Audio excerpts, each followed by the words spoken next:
Hello, everybody. Hello, welcome. So, I have a dungeon to prepare for, and as I promised on the last GM prep stream, I want to invite you back to join me for it, so you can see ahead at what lies down below on level 2.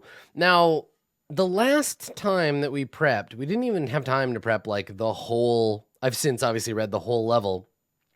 But as often happens, we prepared up to a certain point, and then there was a direction where if the players went that direction, I was ready for it. And if they went the other direction, I hadn't really read it yet. And of course, they went the direction that I hadn't read. So I had to do a little quick reading kind of on the break.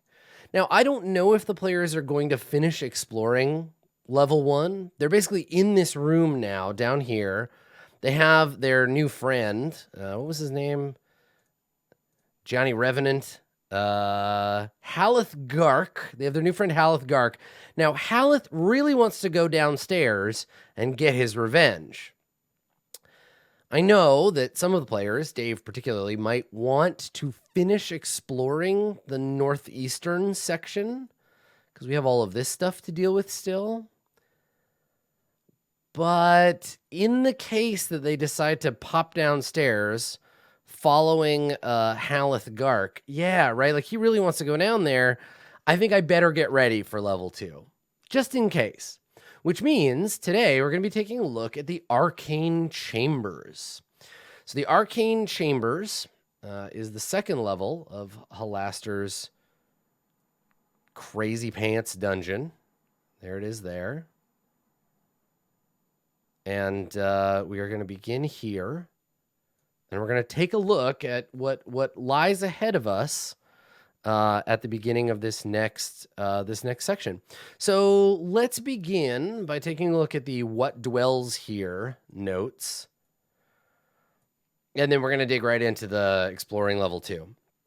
So, goblins, big goblins, right? Tribe of Goblins has claimed many rooms on this level and erected a bazaar.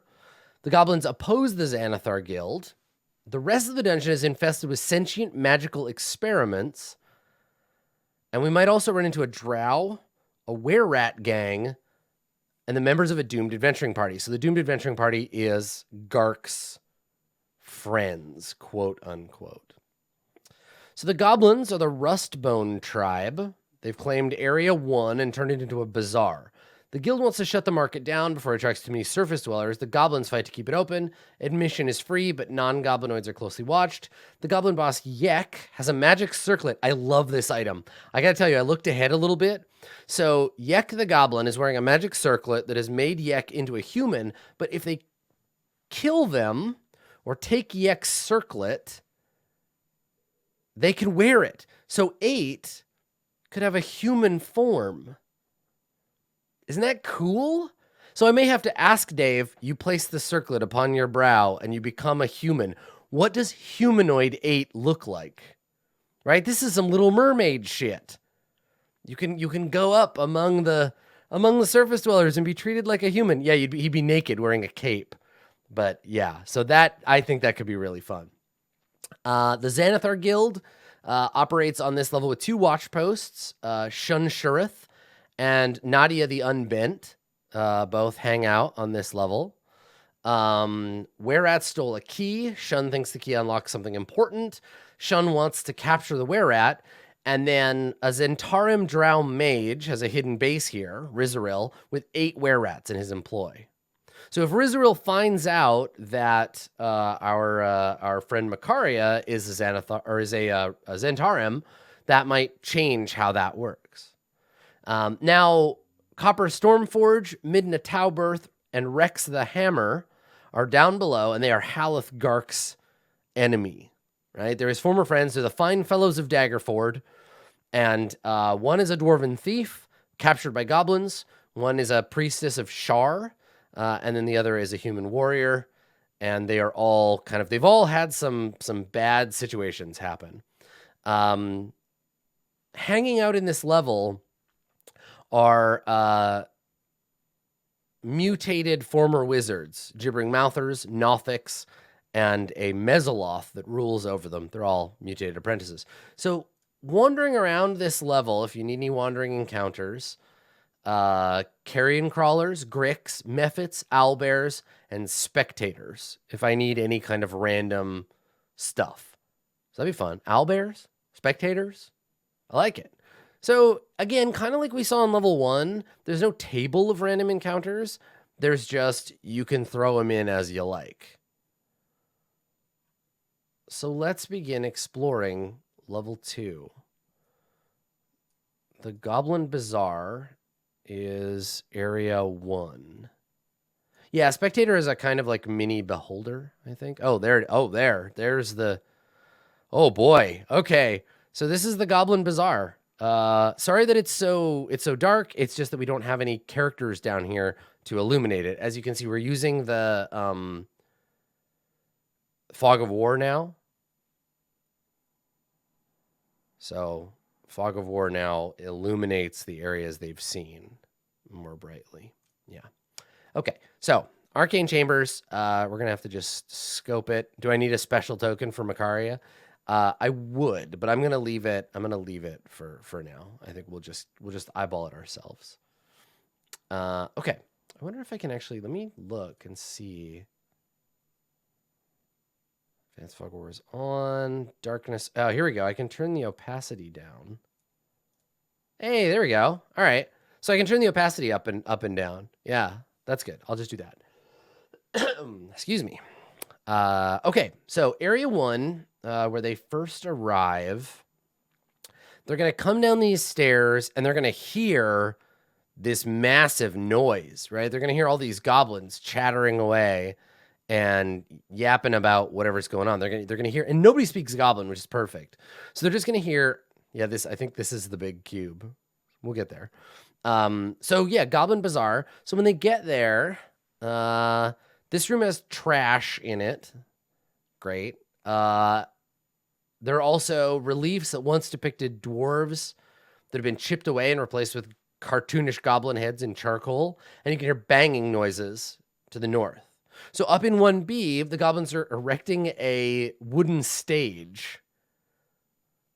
Oh my god, that's so good.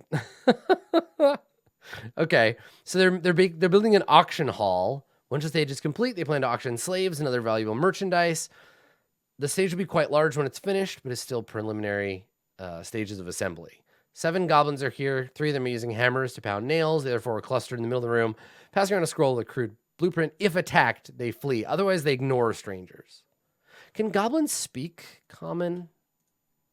They can. Okay, so they can communicate with these goblins. That's good.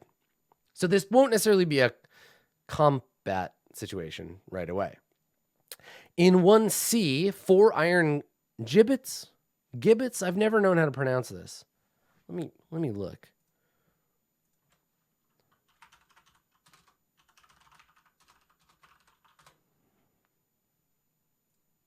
Learn how to pronounce gibbet. Say it. Say it, computer.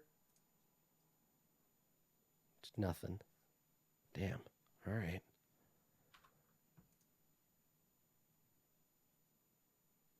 It's gibbets. Okay, whatever. What is a gibbet? Now the word has lost all meaning. Let's see here. Gibbet. There you go. All right. It's a gibbet. It's a gallows. Why did I just say gallows? 4 iron gibbets hang from chains hooked to the 10-foot high ceiling. The gibbets are empty except for one that holds a wailing goblin named Glom. Glom was caught stealing food intended for Yek. She hasn't eaten in 2 days, and she knows about the magic circlet. Right, okay. Glom knows the general layout of this level, positions of the outposts, location of the stairs, betrays her liberators if someone with more food and the promise of better life comes along. The lock can be picked with thieves' tools and a DC 15 check, or you can break it off with a solid weapon blow or an athletics check. Poor Glom. Free Glom. All right, and then they go into the market hall. So so she was, stole food from Yek. Okay. All right, good. And then in this room, in 1D, is the 60-foot high soaring ceiling supported by all these columns. In the middle of the chamber is 8 vendor stalls. 22 goblins are here, 16 vendors, and 6 guards. A granite throne stands at the other end on a dais. They buy and sell stolen goods. They buy goods at half the normal price and sell them at 3 times the normal price. Food is poor quality, but it is... All right, good. Execrable food, but you can eat it. The goblin guards have orders to keep the peace. If a brawl erupts, they attack with the goal of knocking troublesome visitors unconscious. They're left in Area 8 without their weapons or treasure. Yek sits here when he deigns to preside over the market. The throne has been draped with animal skins and festooned with monster skulls and trinkets twisted up in wire. Yeah, Halaster loves his thrones. All right. Yek the Tall in this room, 1E. Does this room have torches? It's supposed to. Let's take a look. Okay, all right. So it's supposed to have torches, but it doesn't look like it. Flickering torches and iron brackets light this room. So let's add those now.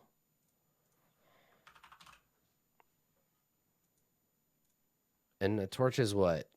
2040? Yeah. Or 20, yeah, 20 and 20. Okay. So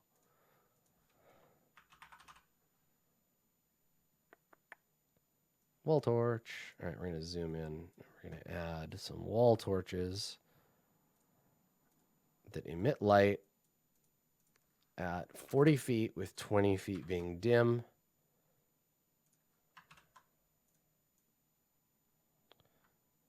Oh, you know what? Let me look at the advanced. Look at the dynamic. Yeah, they got it. It's just that it doesn't show it because the fog of war is on top of this. Okay, good. Good. I thought probably it was sorted. All right, so Yek the Tall. 4 bugbears in the corner of the room. A handsome man wearing a golden circlet reclines on a mound of cushions, eating an apple. I can't wait to portray a human who acts like a goblin, but acts like a goblin trying to be a human. Dynamic lighting is the ray tracing lighting effects that you can see where your character can see, and you carry a pool of light around with you. Fog of War illuminates a room, and then as you leave it, the tokens disappear, and any changes that the GM makes to the room disappear until you come back again. Yeah. Yek is floon on PCP. 10 goblins lie about on moldy cushions around him. Here it is. Chained to the south wall is a male dwarf clad in leather armor who has been gagged. He has copper orange hair, but his beard has been shaved off. This is Copper Stormforge, who we don't have any art for, but he's a shaved beard.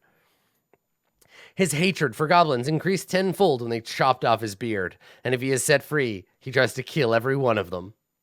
As a reward for setting him free, he gives the Liberators what he claims is an authentic map of the Sargoth level. Copper folded the map into a tiny package and tucked it between his butt cheeks to hide it from his captors. Is this the first time that an official Dungeons and Dragons adventure has used the phrase tucked it between his butt cheeks? I think probably it is. Historians? Anybody know? So he folded the map into a tiny package, jammed it. I kept this map in my ass for 60 years. Yeah, right. That's right. So he jammed it in his old butt cheeks. That should require a sleight of butt check. Listen, honey, Copper is not sleight of butt. All right, he didn't realize the map is fake and utterly worthless. Good. Butt cheeks. So the goblins under Yek carry some gold. Bugbears have gold as well. Yek's circlet is a circlet of human perfection. Turns you into an attractive human of average height and weight. The circlet chooses the physical characteristics of form, but I don't like telling players what their character looks like when they change form, so I'll ask whoever puts it on. What is the perfect version? Yeah, the players are probably going to want to look at that fake map. Why? Why did you not give me a fake map to show them? Let me double check. Did they? Sargloth level? Slagloth? Largle? Where's the handouts? You didn't, did you? There's no fake map.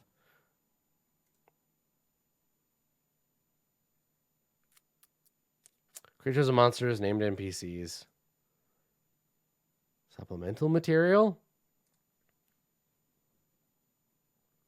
Damn it. All right. So somebody said that there's a fake map dungeon of the Mad Mage. Somebody said that there's a version Let's take a look. Yeah, if somebody has a link for that. It has a ton of butt stuff. There's a dwarven something on the level 2 tab. Nah, it's the dwarven carving. Yeah. And then rust monster handouts. Cool looking rust monsters, but let me see.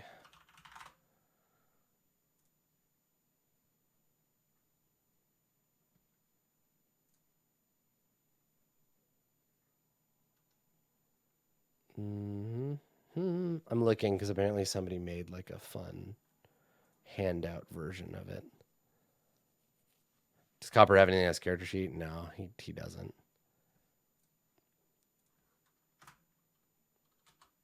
What's his name? Copper Stormforge?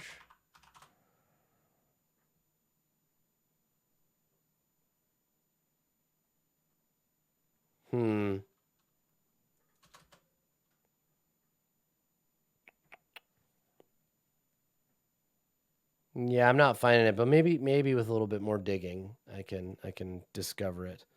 Okay, all right. So, yeah, so that's what he's got, and then Yek's room has a gruesome diorama featuring the stuffed corpses of a beholder and 6 goblins. Wow, that's kind of intense. An ivory chessboard, a 9-foot tall, 3-foot wide painting of Yek. Wow, and a banded iron chest with 2,000 silver in it. Okay. All right. Good. This Yek sounds great. All right. And then that's area 1. That's the Goblin Bazaar. And then from there, they could also go the other way and go into area 2, which is this section, Calabash. So in area 2... Calabash was one of Halaster's apprentices, not one of the original 7, trapped in a pocket dimension for hundreds of years and is completely insane. Okay. In 2A, we find a water pump and a deep stone basin. 2B is an abandoned laboratory. All of it ancient. 2C is a wizard's kitchen with an oven range, a washing basin, a hearth with a pot, and shelves with pots and pans. A specter hides in the crock pot. Emerging if the lid is lifted, can command 4 nearby pots to do its bidding, treat them as flying swords that deal bludgeoning damage instead of slashing. If the specter... Okay, good. Good. So, like, pots and pans come to life and fly around the room, hitting people. Yikes. And then the door to the next room, right here, has a common sign that says, Calabash room. Do not enter unless your name is Halaster. All right. There's a dusty bed. At the foot of the bed is a locked chest. There's a summoning circle under the rug. Okay. And it radiates an aura of abjuration magic, but 3 of its glyphs have been erased. You can reconstruct it with an Arcana check. If it is completed, it summons Calabash, a Kalashate human mage appearing in the middle of the circle, attacks any creature he sees. He's intoxicated and is poisoned until he sobers up. The only valuable item he has is his spell book.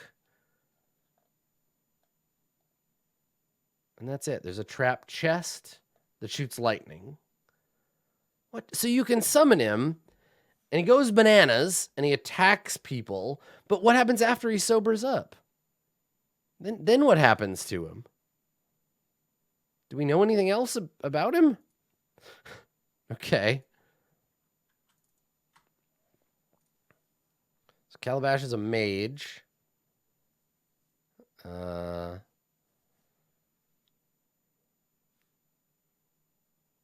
He keeps attacking. Let's see, yeah. He summons Calabash. But it says he is intoxicated until he sobers up. But he's also been in a pocket dimension forever, right? So, like, completely insane. But completely insane is such a bad way to describe an NPC. Yeah, like, what does that mean? In what way is he insane? Like, calling someone completely insane just means, like babbling and tearing at their clothes like a cartoon hobo, or like, yeah, I don't know. It's like Lovecraftian madness. It's like he go crazy. like drooling, and yeah, like I think he's like manic and probably like schizophrenic, probably like he's seeing things that aren't there, and doesn't realize he's attacking the PC is because he feels like persecuted by invisible demons. Like I think that's a lot. Like why couldn't they just pick a description instead of just saying he's crazy and does crazy stuff? Like that's not useful at all to me. So I think that's probably it. If you manage to cure him somehow, which these players will never do, yeah, I don't know. Because it doesn't tell me what he would know or... Yeah. I think it would take him some time to, like, get better anyway. So, yeah. All right. So, in Area 3, up here, let's see...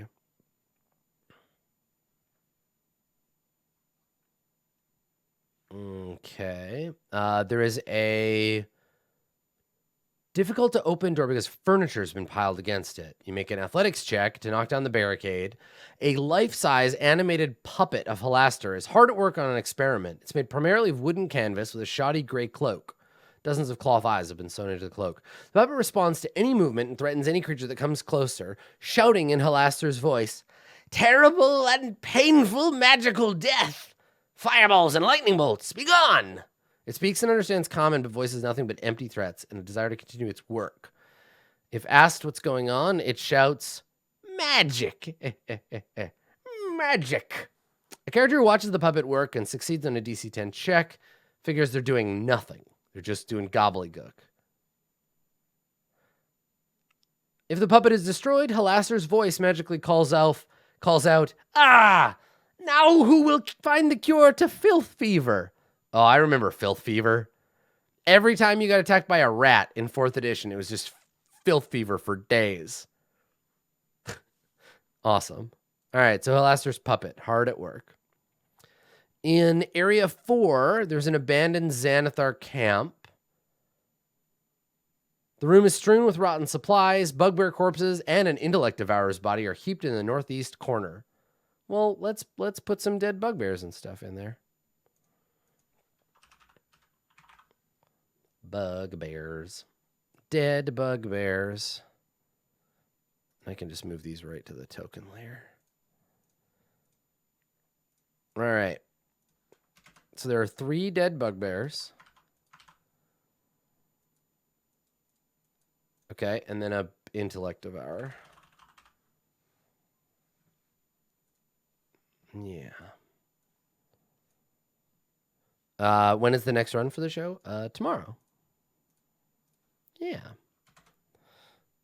Okay. All right. So, searching the corpses reveals a scrap of parchment with the following phrase: "As many as there are stars in the sky." Passphrase to enter the guild outpost at Area 9. Right. And then an arch gate, right? Fast travel here. So let's make a note on the GM level that this is a fast travel gate.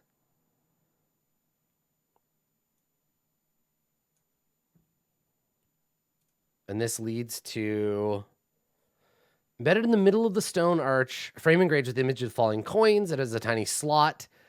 Feeding a coin into the slot causes the coin to disappear, and the gate opens for 1 minute. You must be 8th level or higher to access this gate. Takes you to Area 11 on level 4. Okay, so this is a gate to Area 11, level 4. Area 11C. Okay.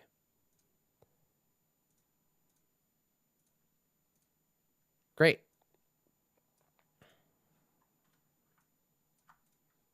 What do you think 8 will think of that intellect devourer corpse? I think he'd be pretty hype about it. They don't like intellect devourers. I don't think Dave likes them very much either. All right. So Jaciria actually will show up here because they didn't have a wand in the other one, but she actually shows up at this point if they try to pass through the gate and basically says like, wow, into your mind, turn back. You're not prepared for the danger, right? So if they actually try to go through the gate, they can't in this case. because the gate is blocked, the first character to pass through it triggers an Elder Rune, which they'll do later. Right. Okay. So it's another fast travel gate. Perfect. All right. And then in area 6, this area here, the hallway leading this chamber is filled with the haunting sound of a harpsichord playing. All right. So I need to, let's make a note. Haha. Check it out. We'll make a note. Let's see here. All right. So this is just to remind me that there are musical happenings in this hallway. Here we go. Note to self. All right, so they're going to be able to hear music in this hall as they approach. And in the middle of the room is a harpsichord made of bones. Ugh. Harpsichord made of bones. I think that they play that into Eomercore. And somber music emanates from it. Carved in the north wall is a single measure of notes, faded and difficult to read. The bone harpsichord plays on its own, but stops when someone comes within 10 feet. Conjuration and necromancy magic. Anyone proficient with a musical instrument can correctly play the displayed notes. Performance check DC 20. A decorative skull falls away, revealing the treasure. On a failed check, you make a save or you take necrotic damage as your hands are eaten away and become bleached white skeletal hands. Holy shit. Wow, that is intense. Like, it doesn't kill you, but then you have skeleton hands. Skeleton hands. And yeah, the performance check is made with intelligence. Interesting. So that should be fun. Hidden inside is a spell scroll of Raise Dead. Correctly playing the notes opens a hidden compartment. Smashing or breaking the harpsichord destroys the scroll. Are they functional? Yes. Yeah. Bleached white, but functional skeletal hands. Let me touch you with my bony hands. Gross. Yeah, that's some Tomb of Horror stuff. The downside is 22 necrotic damage. Yeah, or 4d10. So if Makaria were to play it, which she probably won't, but if she were, she would get cool skeleton hands. Great. Okay, so let's find area 7. If 8 plays skeleton hands, anybody who does it gets weird skeleton hands. You can cover them with gloves. They can be your secret shame. But it's a musical instrument, so chances are good that the risk will be on the bard, right? All right, so area 7. Here we go. Area 7's over here. You could grow the flesh back. I'd allow like a greater restoration or something to do it.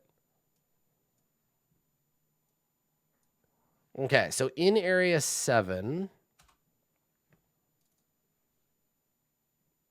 shocking discoveries. Several chambers where mining equipment and copper ore were stored are now occupied by laboratories devoted to experiments in electricity and necromancy. Trenzia, one of Halaster's new apprentices, conducts her research here. Oh, you don't look so good, Trenzia. Trenzia, tiny undead. She's a lightning skull. That's so cool. Driven mad by her scientific and necromantic experiments, Trenzia convinced Halaster to transform her into a flame skull.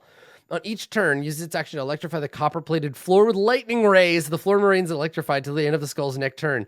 While it's electrified, anyone who steps on it or starts their turn there takes 10 lightning damage. If she's destroyed and later rejuvenates, resumes electrifying the floor and defending the room. Okay, Trenzia.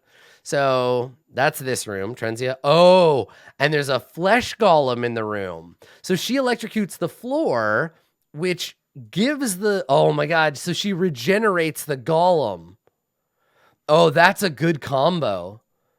So they come into the room, Trenzia zaps the floor, the golem fights, and gets hit points back every level, or every turn, because of the... Oh, that's so clever. Rad. Plus, she's got audio logs.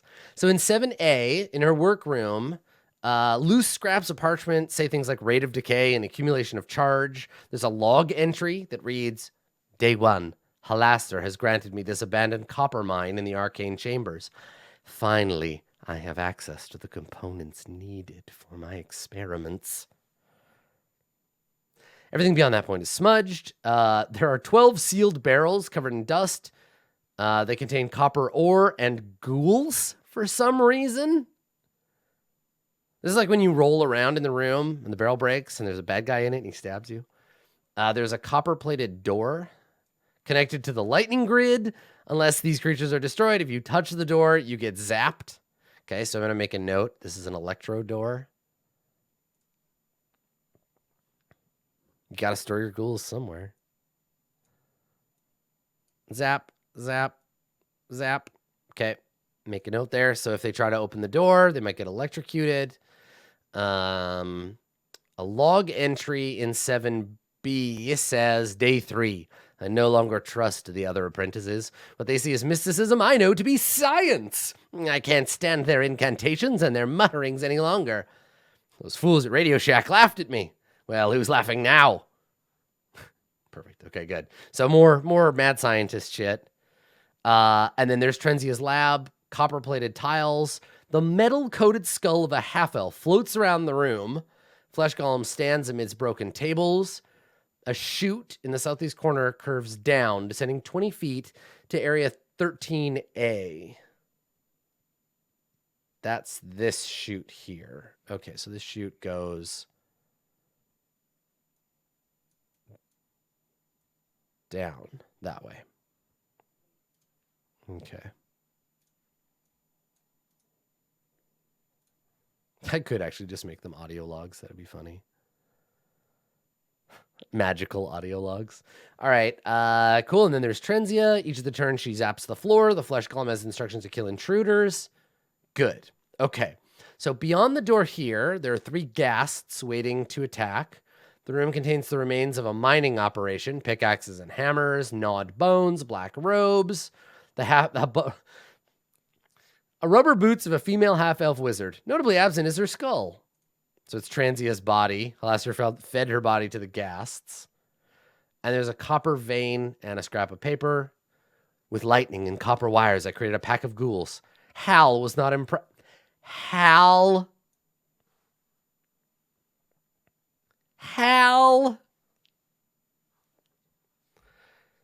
You don't call your boss Hal. Hal was not impressed. I'm sorry, 8. I'm afraid I can't do that. Halaster 9000. Oh, fucking sweet. I love it. He says I'm not ready for Dweomer Core and its arcane secrets. I'll show him. His flesh golem has given me an idea for a trap more devious than anything Hal could devise. Lightning. Is there anything it can't do? Daisy.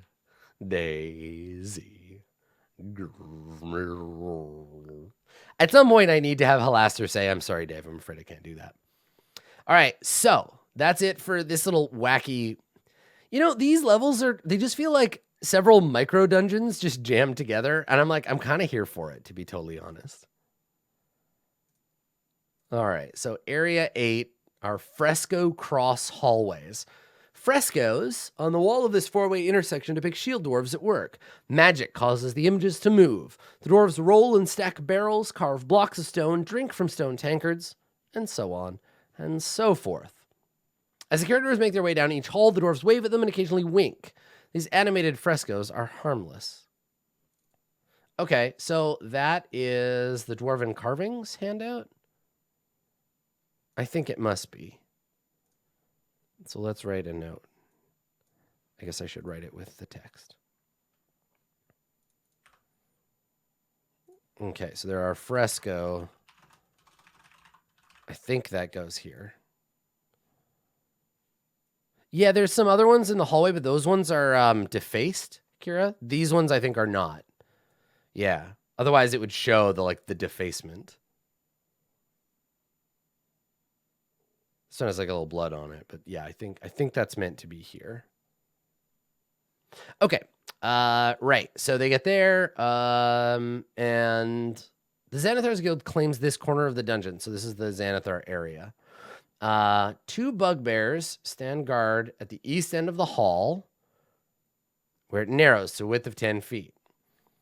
The northern wall conceals 5 poison dart traps. 1, 2, 3, 4, 5. Okay, spread out throughout the through the hall. The bugbears, Bolgus and Bulker,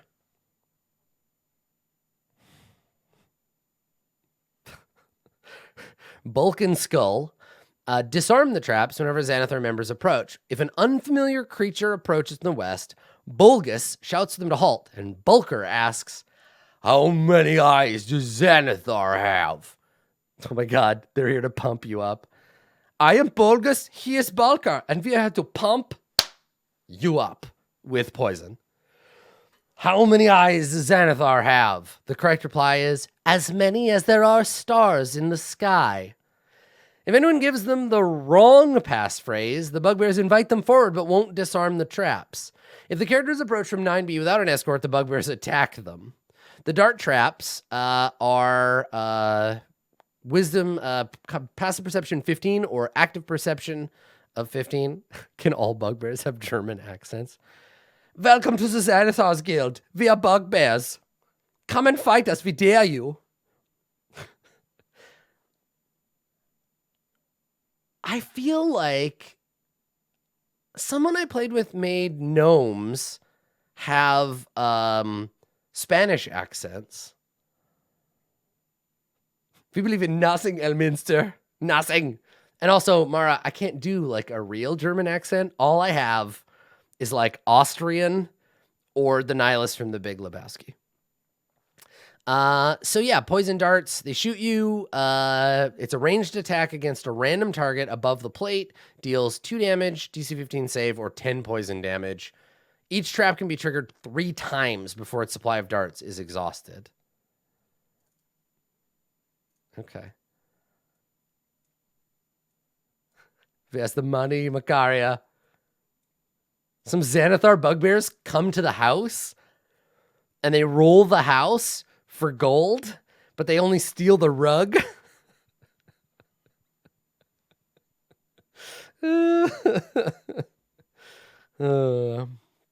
Make the traps do more damage. Listen, we're only on level 2. And we're only on level 2. These folks don't have the fortitude that they need to survive. All right. So each dart deals up to 3D. It deals 3d6 damage on a poison save and shoots you, and you can do 3 times each. And then they kill the bugbears ostensibly and get to the other side. Do the bugbears have missile weapons? They have like javelins, right? Javelins with a range of 3120. Oh god. Okay, so the bugbears don't really start hucking their javelins until like this area. So they might fall back and wait until they hit the last and hope that the darts like knock them all out. Okay, all right. And then Shun's gang down here. And this is the drow, right? Spider eyes. Spider eyes. Yeah, all right. So Shun Shurith and 7 Xanathar thugs, and I don't know what are these guys doing? What are you doing, guys? Guys? What are we walking in on here? Square dancing. Yeah. Sure. Battered oil lanterns rest atop toppled blocks of stone, illuminating this partially collapsed hall. Yeah. 3, 2, 1. Xanathar. Okay, let's see. Move. Level 2. We got light. Oh, we don't have light in this room. Let me get the little light ball. So what did it say? Oil lanterns illuminate this partially collapsed hall. Because these are humans. They need light.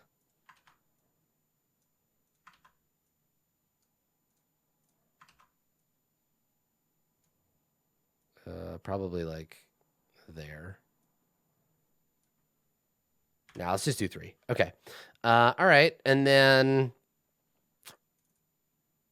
let's shun the bugbears. Okay. So what happens? They gather around a campfire in the middle of the hall. There it is. That's what they're doing. That's what they're up to. That contextualizes that somewhat.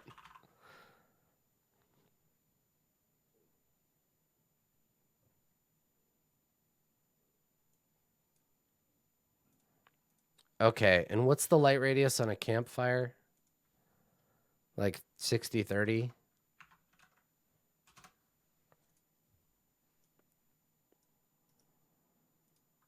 Okay, there we go. Singing songs, roasting marshmallows. When were marshmallows invented?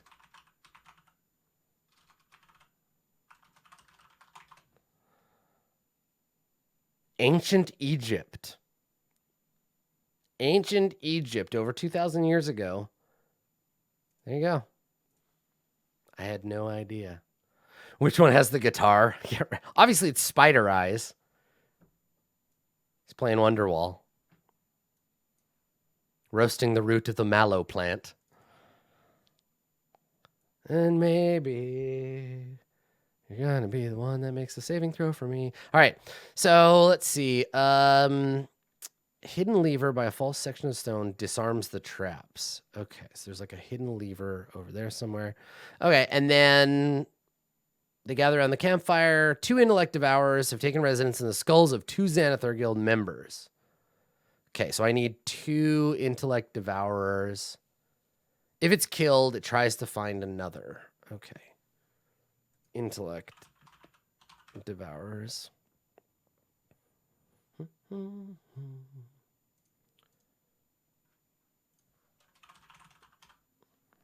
I love that the Xanathar's Guild just has this massive intellect devourer problem.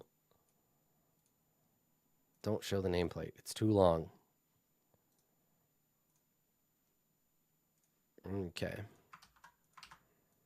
All right, so those guys are hiding in 2 of them. And I think I'll just roll randomly as they get killed to determine. I won't predetermine it. It's just when they kill one, I'll roll to see. Okay, and then Shun Shurith. A drow priestess of Lolth placed a curse on Shun and forced him into exile. The curse transformed him partially into a spider, giving him 8 red eyes, a mouthful of fangs, and black bristles sprouting from his slender limbs. Oh, he's like the fly. Kill me. Kill me. All right, Shun Shurith. He's a drow played by... Yes, the Devourers are intentional. It's true. It's true. Okay, all right. Shun Shurith. Remove curse or greater restoration restores him, but he doesn't want it lifted. He likes being scary spider boy. Good, perfect. Shun moves and converses with an eerie grace and prefers diplomacy over violence. Oh, good. If they seem interested in a truce, offers 50 gold to find the were-rats traveling his gang and return the key that they stole. If he or his thugs are attacked, he calls for bugbear reinforcements, and his goal is to capture them and take them to Skullport as his trophy. To bring them to Skull Island. To bring them before Commander Sundeath. Great. Commander Sundeath. A half-ogre. God damn it. Oh, boy. Commander Sky Puncher. Okay, all right. And then there are barrels. Stone racks spanning the wall contain barrels that are so rotten they fall apart when handled. A stone table in the middle of the room is draped with cobwebs. A silver-bound chest rests atop it. All right, let's put a table and a chest in here.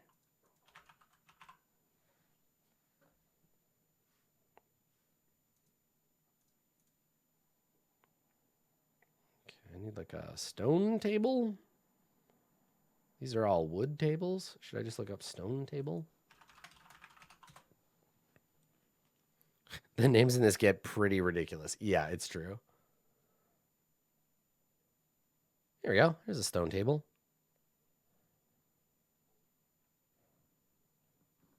Okay, and then I need a treasure chest.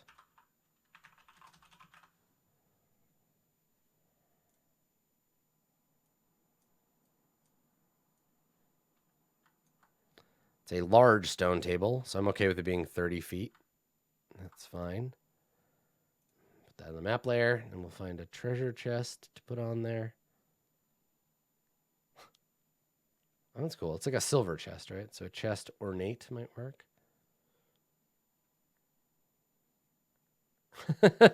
Big pixelated one. Oh, yeah, this is a different room. Sorry, that's 9C. You're right. You're right. Let me move it. Thank you. It's over here.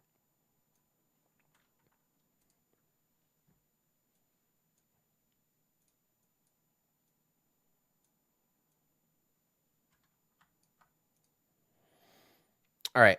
Great. So where were we? We were looking at magic, looking at this level, exploring level 2. Okay. So that's the 9C, table and chest. The chest has a built-in lock. Shunned Shurith silver key opens. It has 100 gold. 10 bugbears sleep on the dusty floor of this room. Woof. Yeah, that could be nasty. All right. Good. The Ooze Temple is next. Fuck yes. Fuck yes. I love oozes. I love slimes. I love dweeblex. What's the name of that dark elf slime god? Gonadar? Hell yeah. Fuck yeah. All right. So the 4 rooms contain a temple devoted to water and oozes. All doors leading to them are decorated with symbols of water, and each door forms an airtight seal when shut. Skull in the Cube, 10A. This room is swept clean with no traces of dust or debris. The walls are carved. I got to put this thing on the GM layer so I don't see it. There we go. The walls are carved with frescoes depicting horrific cyclopean cities of black stone submerged beneath raging seas. This is going to be so fun. A gargantuan gelatinous cube is trapped in the room. The monster is situated in the northeast corner when they first arrive. Floating in the center is a dwarven skull sheathed in glass. Any character who succeeds at a perception check until the skull is suspended in an enormous gelatinous cube, not levitating. Perfect. A detect magic spell reveals an aura of transmutation. Halaster preserved the skull. The ability to enlarge itself. The town has the power to enlarge the gelatinous cube, and the skull's glassy coating prevents it from being digested. Removing the skull from the cube causes it to shrink to normal size. The skull has no magical properties other than the ability to enlarge gelatinous cubes.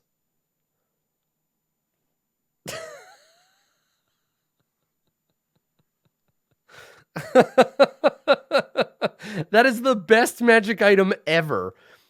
I throw it into the cube. The cube gets huge. Yeah, and potentially other oozes as well.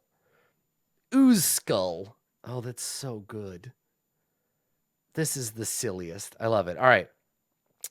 10B is an airtight room that is flooded. 20-foot high ceiling, completely filled with 24,000 cubic feet of salt water. Opening the door causes the water to empty into Area 10A. Creatures within 20 feet are caught in the deluge and get knocked down. Once the water is released, it fills both rooms to the depth of half an inch. Swept into the area is the putrid, rotting corpse of a human wizard in green and purple robes. It is what remains of Salamanth, one of Halaster's more foolish apprentices. Altar to Dweeblex. Fuck yeah, Dweeblex. In the middle of the 20-foot high room is a limestone altar topped with a misshapen mound of gold that looks like it was poured on the altar in molten form and left there till cooled. The mound of gold is an ochre jelly trapped in magic stasis. All right, so let's put this jelly. I don't know. What do you think, chat? Do you think they're ready for this jelly?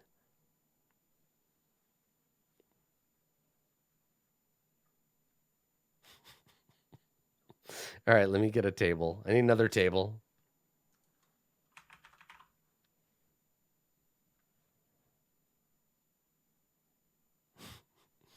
Okay. So it's got to be big enough to hold that jelly.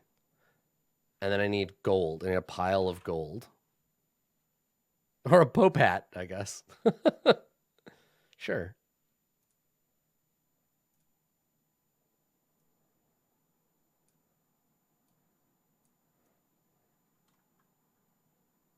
Okay, put that there. Put that on the map layer. Now I just need like some gold to put on the table that doesn't have like stuff in it, like just gold. If there was a pile of like molten gold, that'd be perfect, but I doubt very much it's going to be just a pile of molten gold.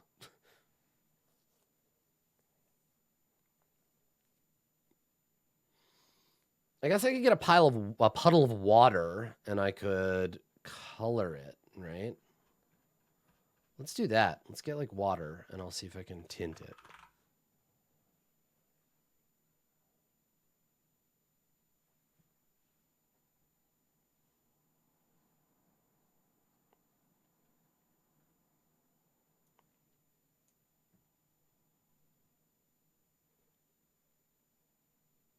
I will use this lake.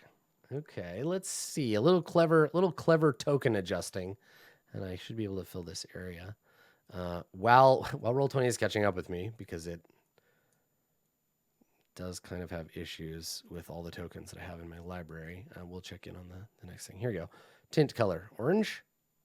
It's sort of gold. Let's overdo it. We'll go yellow, and we'll put it on the altar. Okay, there you go. So the players will be able to see that, but they won't be able to see this ochre jelly that is actually on top of the thing. Okay, yeah, nice. All right, so false altar. Middle of this room is a limestone altar. Oh, it's in the middle of the room. Well, that's not where... Whatever, I'm putting it there. Black mildew drips from lidless eyes and gaping mouths carved into the wall, representing the all-consuming demon lord, Dweeblex. Close examine of the altar bears an inscription in abyssal that reads, "A gift of flesh, willingly given, can feed our eternal hunger." The character inspects the mound of gold, can ascertain its true nature. Stasis field immobilizes it, but renders it impervious to damage. If it comes in contact with flesh, it is freed from its stasis and attacks. Wow, that sucks. Okay, great. And then 10D, like if you touch the ooze, your shit is fucked up. And then 10D over here is a partially collapsed room you can sneak out the back of. Got it. Okay. Midna's lair is area 11, right? Which is where? Midna, where are you? Probably trapped in Hyrule somewhere. Oh, it was up here? I missed it. Oh yeah, okay, there it is. It's only 2 rooms. I was looking for something bigger. All right, so Midna, here she is. Let's see. An apprentice of Halaster claimed this area of her own centuries ago, using mastery of the unseen servant spell to create multiple invisible helpers. Even after her death, the unseen servants persisted.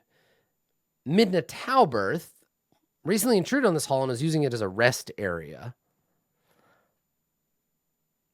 Okay, this hall is painted with images of wizards succumbing to madness and being transformed into Nothics. One particularly vivid image shows eerie green light exploding out of a spellbook and changing a wizard into a gibbering mouther. Yeah, level 2 has more character, for sure. But I think that's by design. I think level 1 is supposed to be like Halaster's cleaned out attic. Flickering torchlight spills out in this room into the hall. All right, let's check real quick to make sure it has flickering torchlight. It does. Perfect.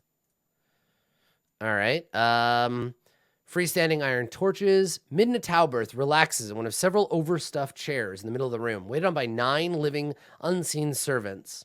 Around her neck, she wears 2 holy symbols. One, a gold coin, the other, a black disc. So Shar is the goddess of darkness and loss. Joaquin is the god of trade, and that holy symbol belongs to Haleth Gark, right? So she took it. What a dick. I mean, to be fair, Shar, as gods go, is pretty mean.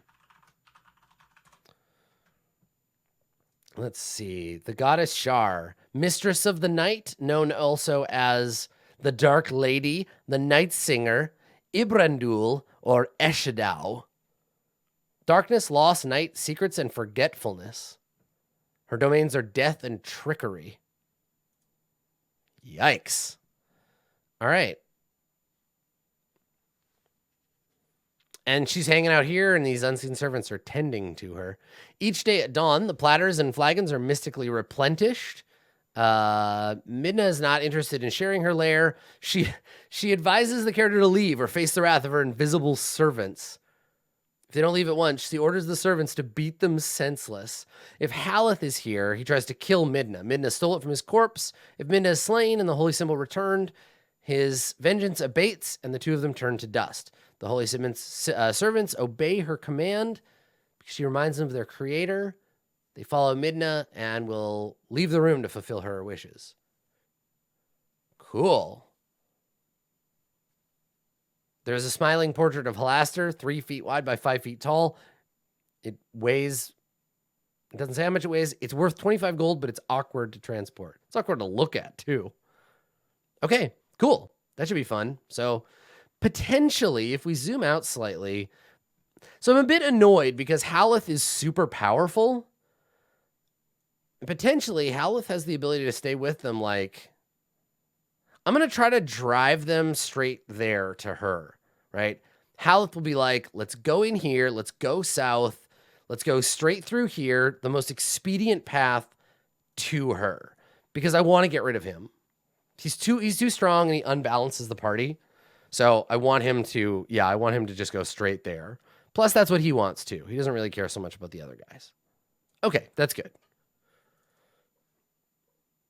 Okay, so he'll drive them in that direction and try to like just move them there.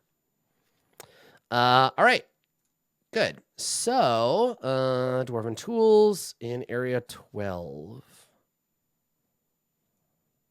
No, they're not going to fight all those goblins. Yeah, and if they dawdle, he can leave. Yeah, that's a good point, because that's what he wants. He doesn't want to hang out with the party.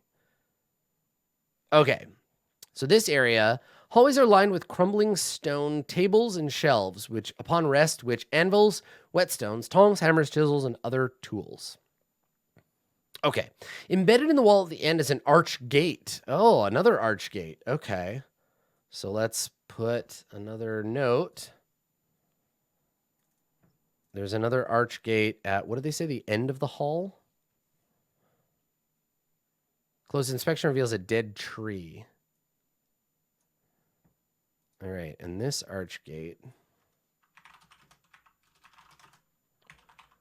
to level 5, area 3B. All right, so there's another arch gate there for the players to discover. All right, and that one uses a dead twig, but they have to be 8th level or not, which to get through, which they're not, obviously. And I think that's it.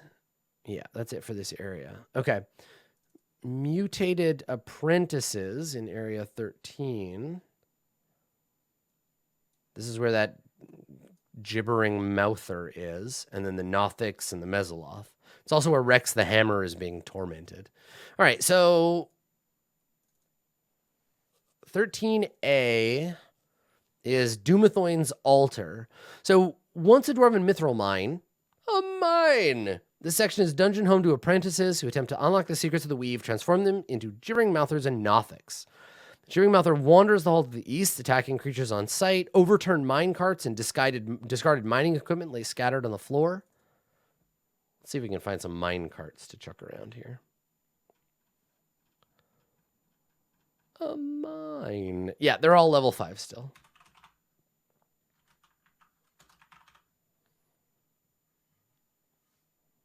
Here we go. Mine carts. Donkey and Diddy Kong are laying dead nearby.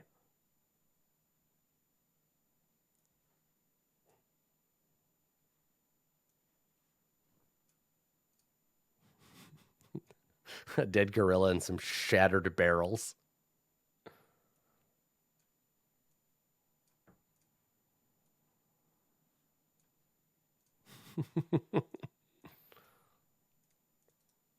All right, so these are on the map layer. That's good. Okay. Let's see. A red stone altar covered with small dirty handprints stands in the northern alcove. Okay, so we need an altar now. This is really like just like placing physical tokens onto a black and white like grid map that I drew. It's pretty fun. I need like a square altar that I can paint. I can paint red.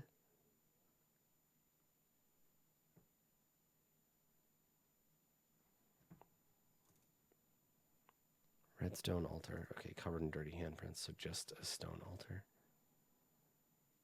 Right, we'll just use this guy again.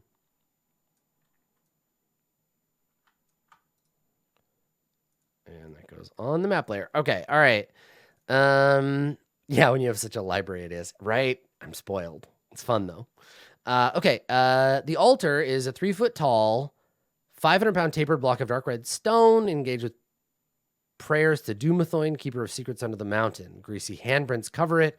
Any dwarf would consider a desecration. If you clean it, all secret doors are plainly visible for the next 24 hours.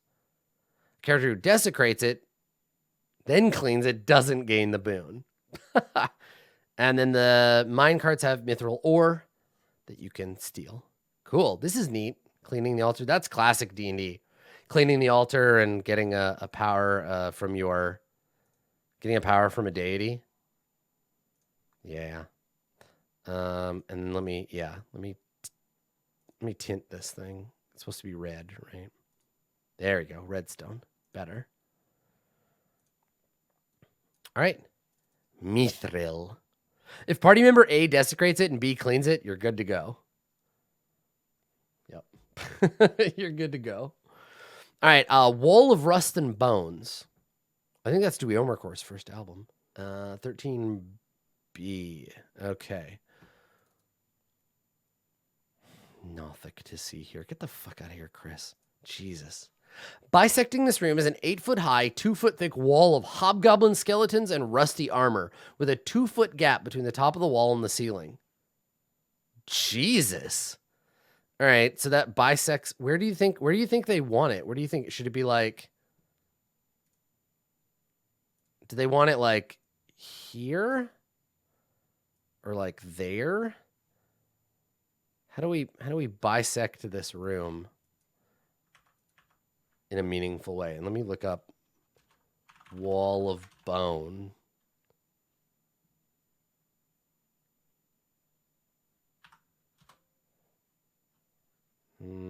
I just see a lot of skulls. I guess I can make my own. I could just like sling together a bunch. Top left corner to bottom right. Yeah, that's kind of what I was thinking too.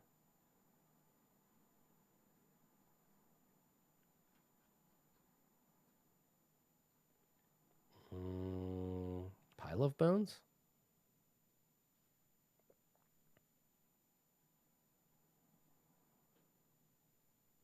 We could just do it like, check it out. We'll just do it like, I'll do it gauntlet style.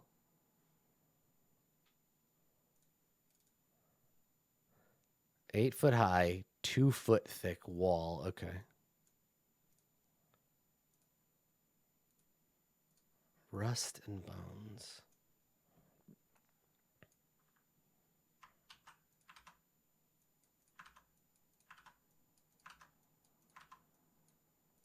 There. Okay, and then this wall can be pushed over. You can climb over it. Doing so creates a lot of clatter and summons the Nothics. All right. Inside each of the rooms is a rusted water pump and stone toilets in 13C and D. Okay. All right. Let's get some stone toilets.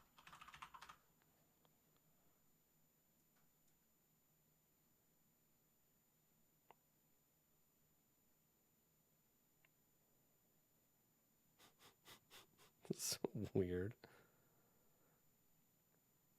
Haunted toilet.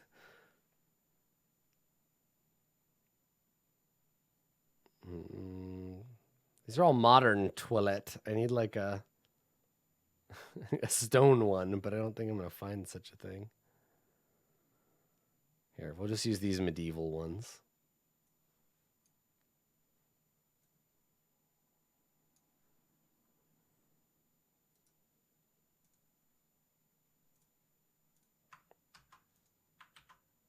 Use a well, but make it smaller. Yeah, that works too.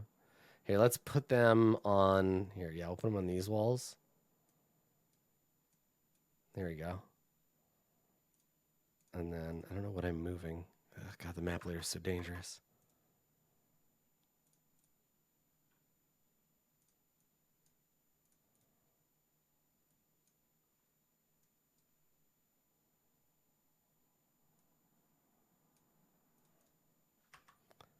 Okay, there we go.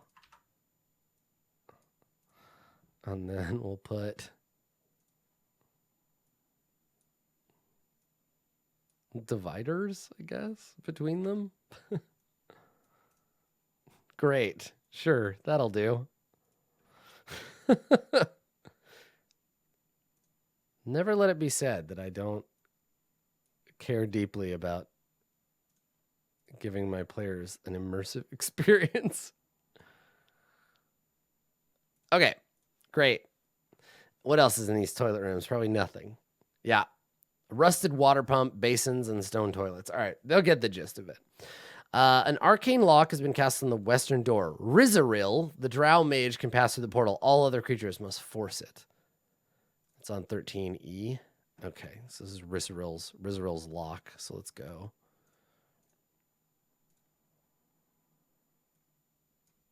Wizard lock door. And then 4 Nothics lurk here. Low-lying shelves along the walls. Fitted with stuff with crumbling pairs of dwarven boots, rusty dwarven helmets and goggles, tattered leather straps. Nothics are insane and attack most creatures they encounter. They easily and quickly displayed by cowed by displays of magic. Once they realize in their presence of a spellcaster, they're slightly more cooperative. They know that several bipedal rat creatures are holed up on the other side of the western door, and their master is a purple-skinned elf wizard with red eyes and white hair. Okay. 13F. 13F is what? The gibbering mine? Where's 13F?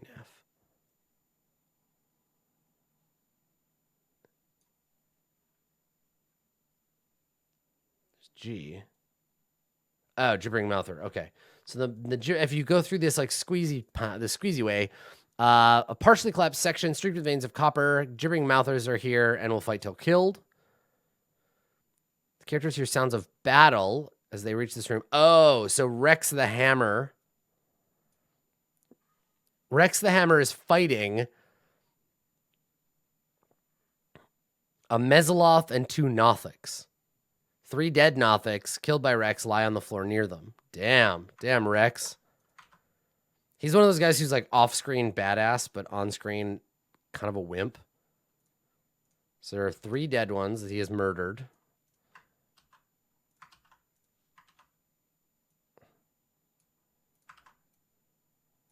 And then he's fighting the Mesoloth and 2 more. Okay.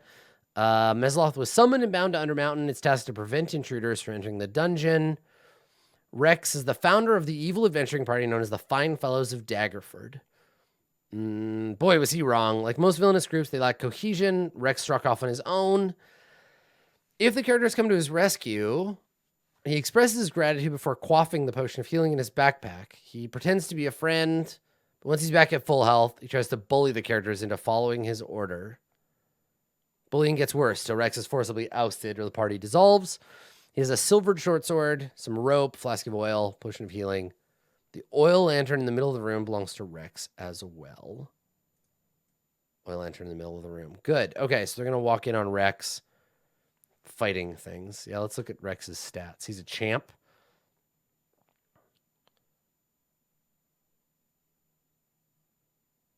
Cool. I thought he was human, though. Why does he have Dwarven Warrior Spirit?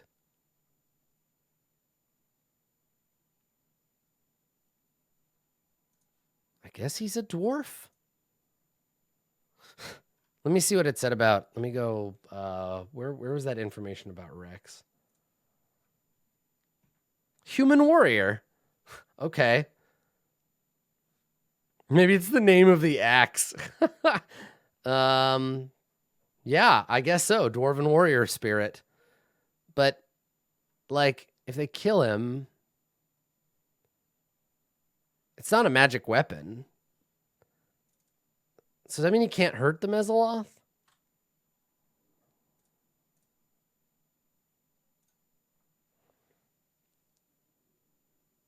Cold, fire, lightning, bludgeoning, piercing, and slashing from non-magical attacks. Yeah, I don't think he can. He can't hurt that Mesoloth. Ha. There's what was the silvered short sword? It's resistance. That's true. So he could fight it and it would take a real long time. Okay. Great. 1,000 chunks of ore, each worth a gold. All right. And then Le Base de Resistance over in area 14. This is where the were-rats are. Okay. So 14A, let's see, these 2 chambers, 14A and 14B, have been claimed by Rizaril, and for now, he and the were-rats are allies. He works for 2 groups. House Avrindar a low-ranking drow house from Menzo Baranzan. And then the Zentarim. This is the most likely to be a friend because he might... I think it's fair for him to know about Makaria. Yeah. Because she spent 5,000 gold, right? She's a big deal. Rizarel's been haranguing the Xanathar Guild forces on this level. He has no quarrel with the adventurers and will leave them alone. He sits on a chair in the southwest corner while resting in a trance. Rizarel likes to be invisible. Who doesn't? If the characters deliver the heads of Nadia and Shun, Rizarel gives him a stone key hidden in the room. He knows the way to Skullport through level 3 and might share this information. He refrains from divulging his allegiance to House Avrindar, but will reveal his allegiance to the Zentarim. If they need assistance, Rizarel urges the character to seek out Boskin Gorb in Skullport. Right, so a new friend in Skullport. Got it, okay. Beneath his chair is a loose tile with a hidden compartment, his spellbook, driftwood wand, and a 12-inch stone key. He uses the wand to slip past the Guardian Area 20A, which I don't know anything about, move through Skullport unmolested. The key weighs 10 pounds and says, "Meet me on the lost level. Find my twin in Slither Swamp." Okay, areas 6 and 8 are lost level in Slither Swamp. The Werats have arranged the loose stones on the table to form an accurate map of this level of Undermountain. The map omits the chambers. Again, why wouldn't you just give me a handout or something to show the players? Like, you get this map. That's really frustrating. I'm gonna go looking for the handout maps that people have made because I want versions of this that I can show my players rather than just describe it because I can't really show them my map, right? And then there's a Werat barracks with a bunch of treasure and three dog-eared chapbooks entitled Out of the Inferno, Volumes 1, 2, and 3, a tawdry series about a tiefling romance. Awesome. Good. All right. 15 is a dusty throne. 16 is a partially collapsed room. 17 is our rust monsters. So there's a handout. I'll make a note here. There's a handout for this room. Whoop.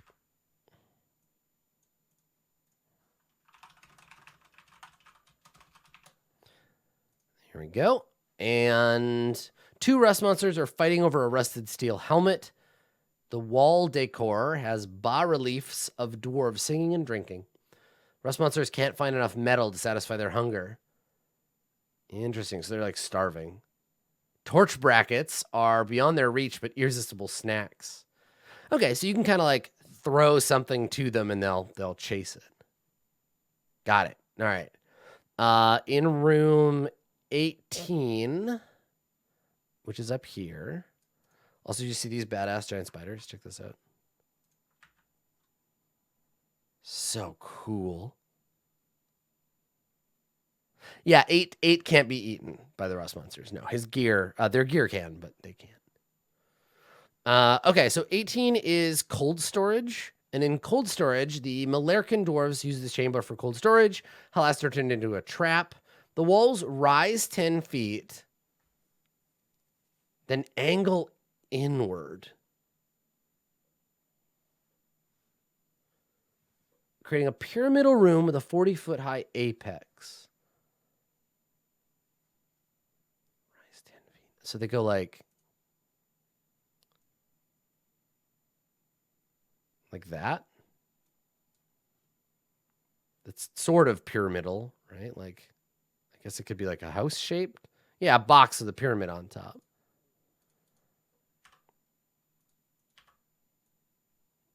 Okay. All right. There's a dwarven rune that glows. It says cold. The rune lowers the room's temperature to 0 degrees Fahrenheit. At least it isn't a fucking cigarette. Yeah. And that's the same. No, it's minus 20 Celsius. Okay, that's not that cold.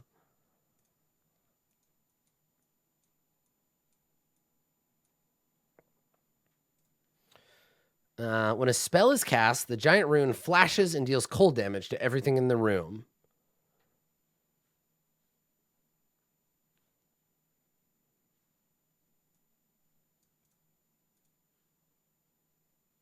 All right. Sort of weird. But then there's no reason in the room to cast spells. Whatever. Okay. Giant. I mean, it's cold, but it's like, it's not like ridiculously cold. I guess you can cast detect magic. I guess that would be the reason. Yeah. All right. Giant spiders make their home here despite countless attempts by adventurers to get rid of them. In 19A, I need a dead giant spider. And I need a chandelier.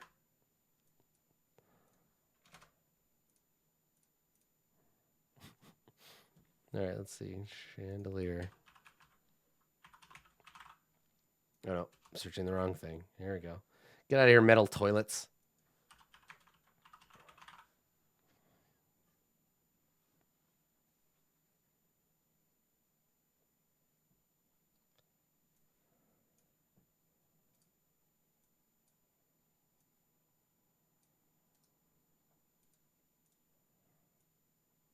All right, let's overlap the spider a little. So 2 iron chandeliers have fallen. One has crashed into a pile of debris. Pinned beneath the other. Oh, there you go. So pinned beneath the other is a dead giant spider. And then, oh, vanish. To see what your players see, it is Control L. And that'll give you the player view. Yeah, no, that's totally an on-topic question. I don't have anything with light right now, but if you click a player token, Control L shows you their light. You like see through their eyes. Okay, I need another fallen chandelier. You're welcome. It's a good trick.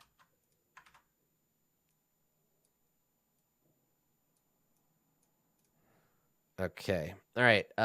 Dead spider. Old bed chamber. Next to a giant dead spider is a broken wooden bed against the east wall. So I need another spider to kill here.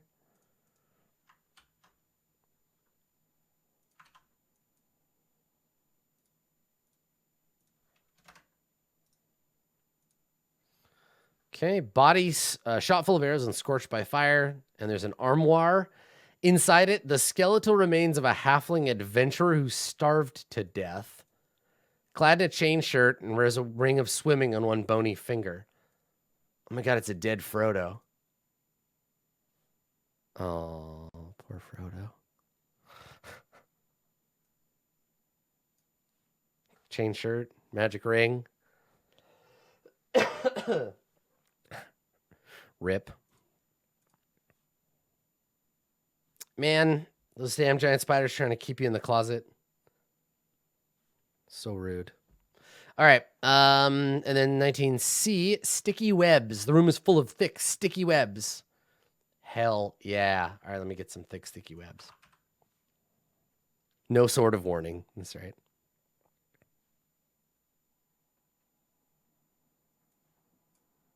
Spider webs, spider webs. Now you're stuck in spider webs. Are you dead? Pretty soon. All right, what else we got? Oh, look at this cute little spider. Here we go. I'm just going to fill this damn room with spider webs.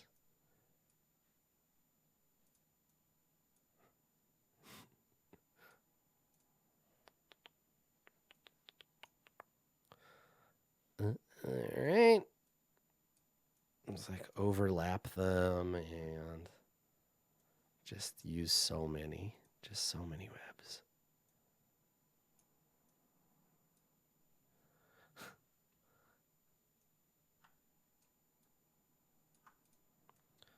Okay, now all of this is map layer. There we go. Okay. Any tugging or burning the webs alerts the giant spiders. Webs are a dungeon hazard. Giant spiders weave thick, sticky webs across passages. A creature entering a webbed area may succeed at a check or be stuck in it, vulnerable to fire. Got it. Okay.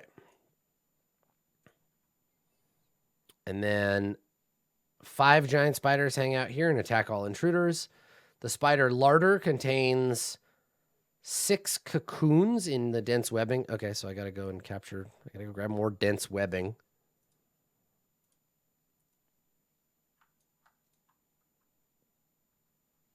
Guess I can just drop it in here.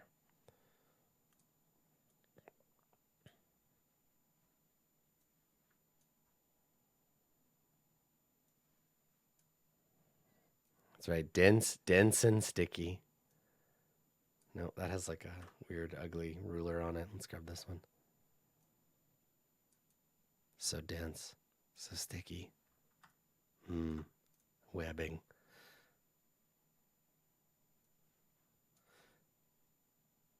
Okay. Great. That'll do. And then suspend in the web are 6 cocoons. Oh, yeah, there was a body. I can use that. Where did it go? Flying cobra. Webbed body. Hell yeah. All right, so there are how many of these? 6 cocoons. 1, 2, 3, 5, 6. Just like hanging in the webs.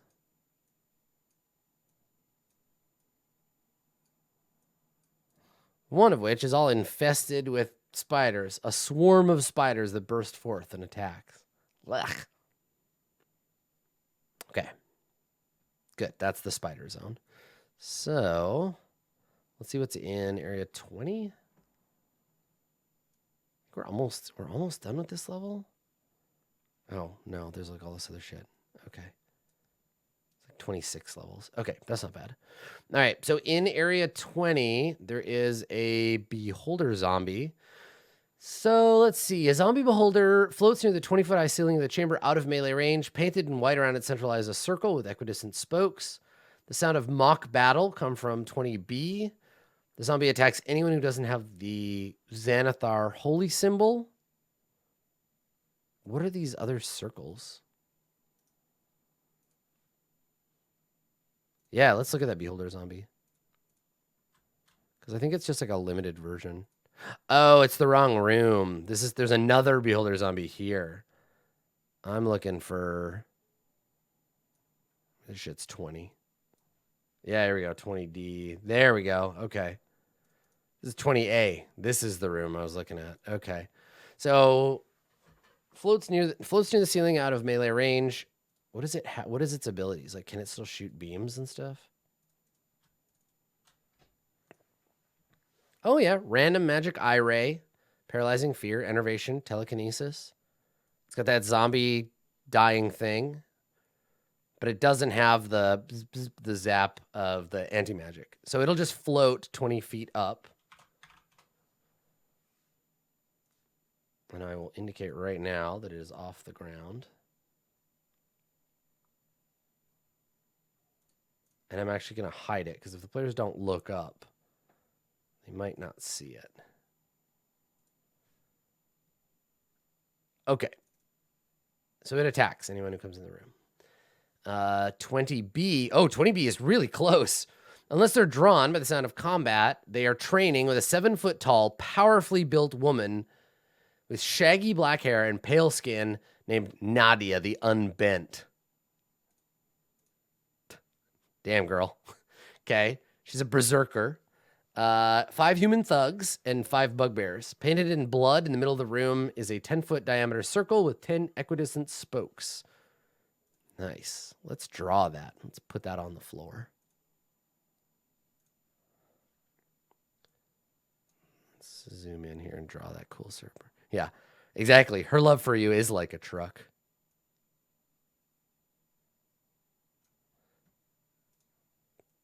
Okay, I'm going to need to make this a little smaller. If I'm going to draw the... Oh, God. If I'm going to draw the spokes. I should be drawing this on a different level. Let's do that. For safety purposes. All right.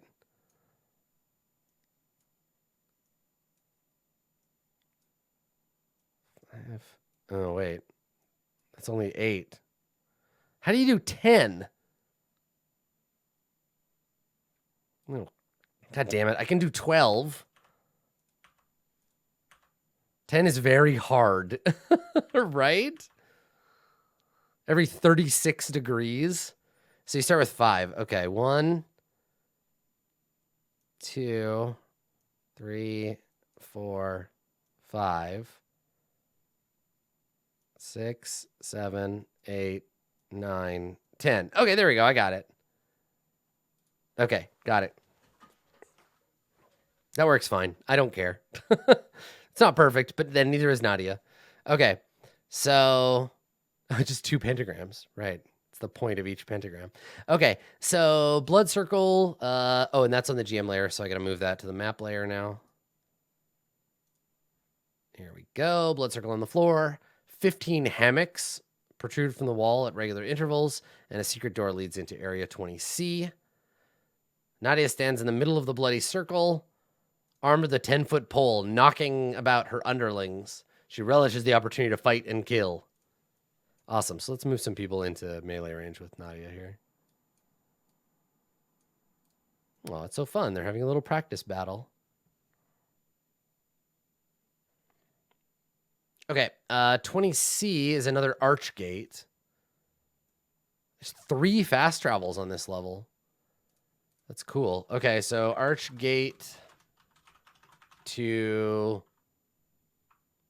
level 6. Area 24. Yeah, that's right. She's not a geometer. She's a berserker. Okay, great, good. Touching the arch with the ferrous metal opens the gate, and then there's a secret armory down here. 20-foot high room. 3 bugbears are hanging out to search for treasure. There's a sharpening wheel. A bunch of pointless weapons. Okay. All right. Animated ballista. Well, that sounds fun. Oh, honey. Oh, this is going to be a good one. Oh, this is some Dark Souls shit.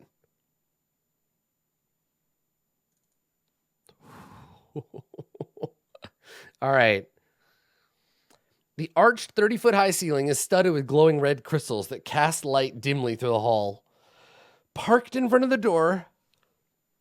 Parked in front of the door to area 22A are 2 animated ballistae. They cannot perceive creatures that keep to the easternmost 60-foot section of the hallway. Right there. All right, danger zone.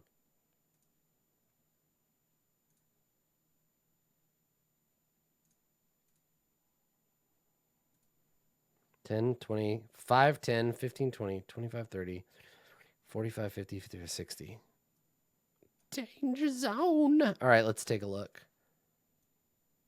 5 more over. All right, that's the line. Okay, they can't perceive. Once they detect intruders, they amble forward on hinged legs to close the distance. If it has nothing to do on its turn, it returns to its starting position. Amazing.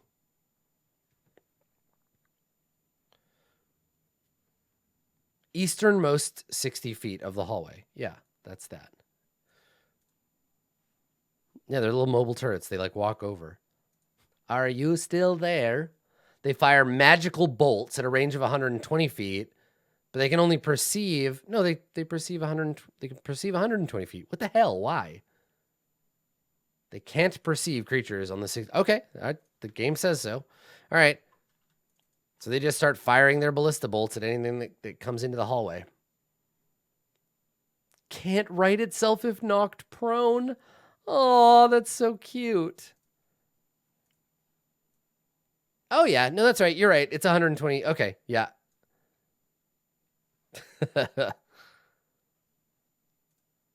That's really funny.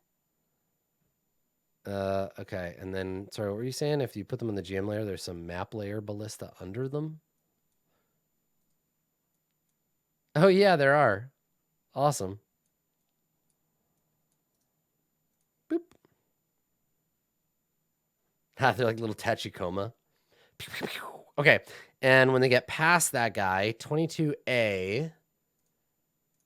22A is Garrick's Brewery. Built by a dwarf named Garrick's, master of ale and provision for the Malarcan dwarves. Bas-reliefs of drunken dwarves. The stone pillar has copper pipes. Fuck. Nothing happens if 5 of the 6 spigots are turned. Turning the 6th spigot causes green slime to pour out of it. There used to be 20 copper tankards, but most of them have vanished. The 3 remaining tankards are worth 5 each. Nestled between 22A and 22C is a tiny room. A brass plaque bolted to the door has the word stamped on it in Dwarvish. Brewers only. Others keep out by order of Garrix. Oh, they're vats. So this room smells weird, probably. They stored dwarven ale in these vats. One of the vats has a beholder zombie in it. Cool. Good. And then beyond that, 22D, the hall gradually slopes down towards the west. And yeah, that beholder should be hidden. Obviously, because he's in the damn vat.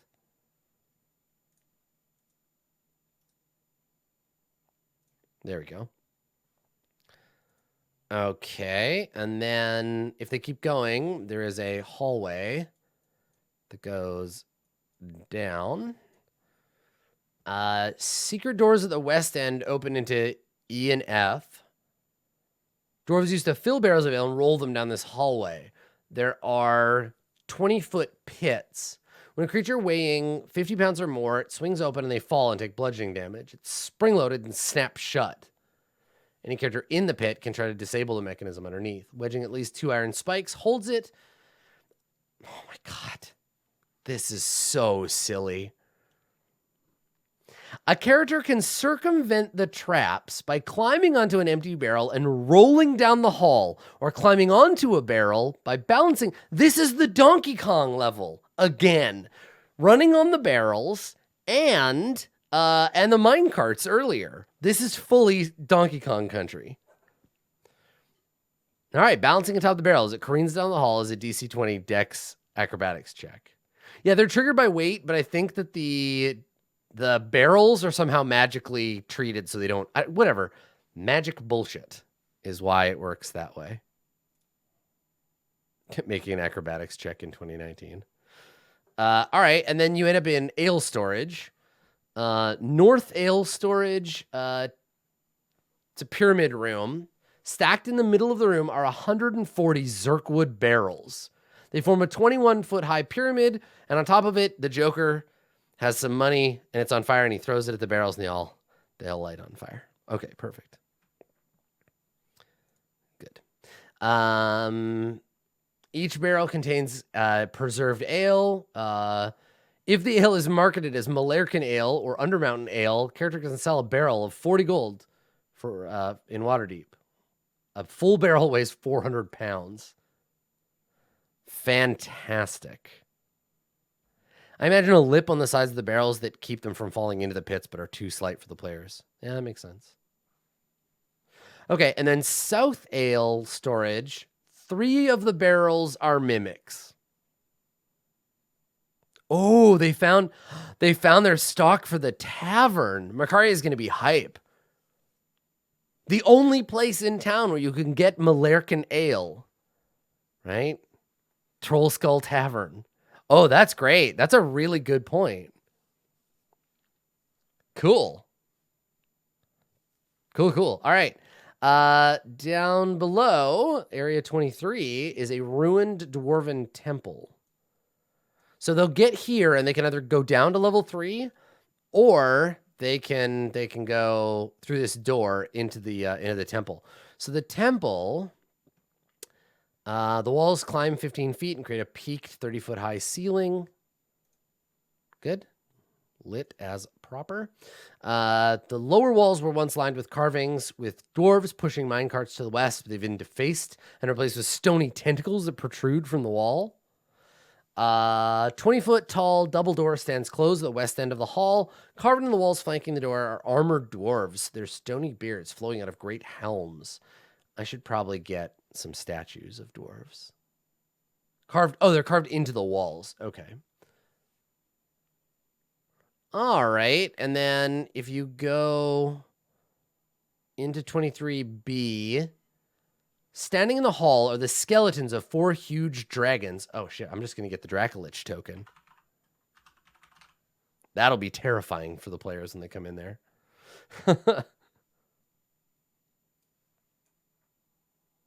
Yeah, this will be fun.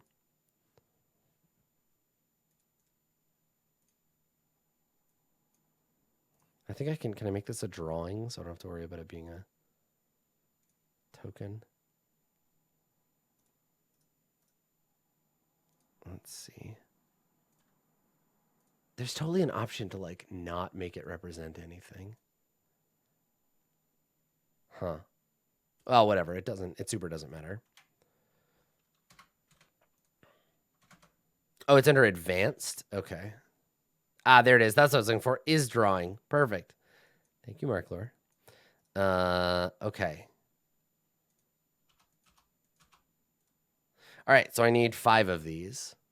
Standing in the hall are skeletons. A few pieces of each dragon are broken off. A 5th skeleton fills an alcove to the south. Okay. So 1 there. And then 1, 2, 3, 4. Maybe we'll just split them up like this. Yeah. That's cool. The skeletons are harmless. All right. And then that leads down to 24. What was once a dwarven shrine is now the tomb of a long-dead adventurer. Splayed across a broken stone bench are skeletal remains of a tiefling in leather armor. It's the second dead tiefling. Severe, a monk who fell prey to a cloaker. Severe's spirit doesn't know what happened to the cloaker or his companions, but if questioned, reveals there's an elven tomb nearby with a secret door in the north wall. 26A. All right. Let's get a skeleton.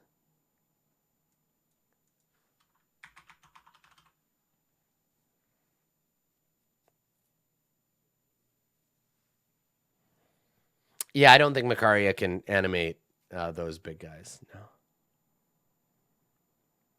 Oh, I need like a dead person skeleton. Okay, we'll use this one.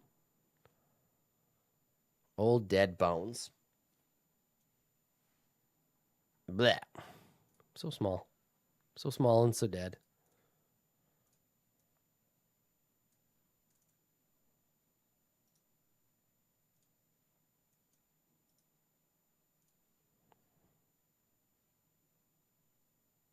Okay. And then creature storage is 25. So it should have some weird monsters and stuff in it. Yeah, look at that. Okay, so in 25A. Oh, shit, look. A Modron. That's cool. What was the name of that Modron in Planescape Torment? He was voiced by Homer Simpson. Nordum. That's right. Nordum. And he was a quadrone too, right? Aw, yeah. Little robot boy. Okay, so 25A. Supporting the 20-foot high ceiling are 4 pillars of white marble, shaped in the likeness of a stoic female elf in flowing robes with a flowering branch clutched to her chest. Circling the caryatids counterclockwise is a quadrone with its bow at the ready. It makes clicking and clacking noises as it walks. Detect magic reveals an aura of abjuration. Oh my god. Touching a pillar while speaking the command phrase, elf magic. Elf magic is the command phrase. Causes pale light to fill the area between the 4 pillars, ending the following conditions. Okay, I'm going to grab like an aura and just throw it in there for later use. Actually, I wonder, hold on, let me look. I think I probably have an animated GIF one I can use. Fuck yeah. All right, we're going to use one of these animated spells.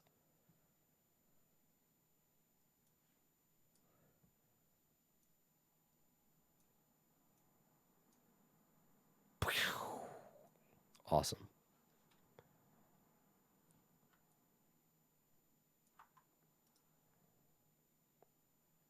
All right, let's go on the GM layer.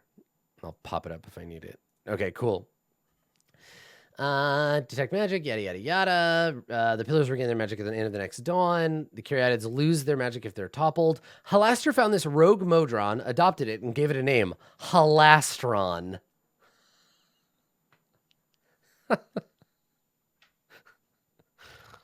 Damn. The Modron considers Halaster as its friend and follows its orders to the best of its ability. Remember its name, defend itself, attack anything that tries to damage or topple the Caryatids, walk in a counterclockwise circle around them when not defending itself or the pillars. The Quadrone speaks and understands the Modron language only. It knows the Caryatids can restore petrified creatures to flesh, having seen them in action, and has heard Halaster speak the command phrase to activate them. Its instructions don't prevent it from communicating, but it doesn't have the same language. It knows almost nothing about Undermountain and disintegrates if reduced to 0 hit points. Beep, boop, beep, and it'll be like psh, psh, psh, psh, psh, marching around in a circle around these pillars. All right, so 25B through R, all of these. Stored here are creatures turned to stone by Halaster, as summarized in the Petrified Creatures table. Bullywugs, goats, troglodytes, a war chief, a lizard folk, a mind flayer. Jesus Christ. Okay, good. Oh, yikes. All right. Casting Greater Restoration. Oh, no, this is, you can drag them back to the thing. So casting Greater Restoration on the statue or subjecting it to magic triggers a magic mouth on the statue that says, Fools. If you expand the dungeon to the south, an illusory wall contains a tunnel that you can use to expand to other dungeons. Yep. Okay. The Petrified Were-Rat looks like the statue of a wiry young man grasping a short sword. The Were-Rat is not part of Rizarel's gang, but tries to join if given the chance. His name is Zarn Cassafax. And Cassafax. Cool. Well, if they really wanted to, they could take the Mind Flayer over here, activate the keyword, turn the Mind Flayer back to stone, and then it will just murder the shit out of them. Be your own demise, kids. All right. And then finally, over here, an ancient elvish tomb. 2 owlbears left here are hungry. They left here by Halaster and attack anything that enters the room. A dozen elven sarcophagi have been reduced to rubble. Time and neglect have reduced all but the wall carvings that depict elves mounted on elk, parading through the forest. Good. Good. Anyone who searches the room finds a 10-pound clay pot. It is a pot of awakening.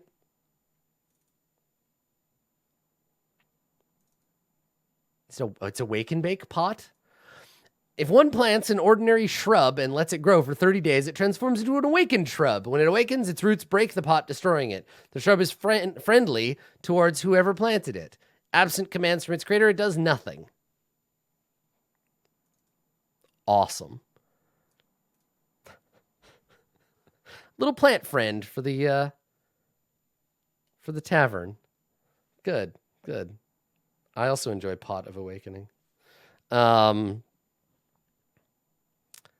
Cool. And then there's the secret tomb, a 7,500-pound alabaster sarcophagus in the likeness of a regal elf. Let's see if there's a good sarcophagus. A sarcophagus, if you will.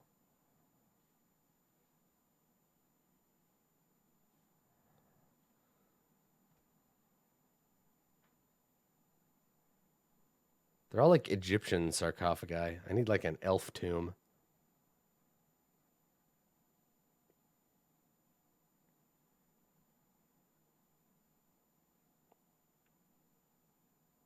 Oh, this is cool. These ones are good. Yeah, let's do this one.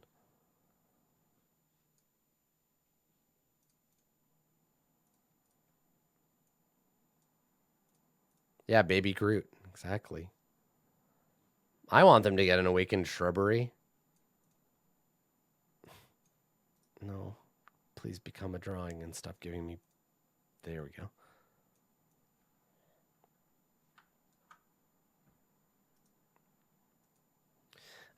Okay, so inside is a sarcophagus A solid block of alabaster with a fake lid carved to appear openable. Oh my god, there's nothing in there. It's just fake. It's just a fake. It's a faked tomb. Damn. And then 26C is Halaster's Crushing Eye. 3 stone tables lie strewn about the room, surrounded by ceramic shards that were once funerary urns. A 10-foot wide, 10-foot hallway goes slightly upward and contains a rolling sphere trap. Here's the Crushing Eye. Yep. All right, so this goes up.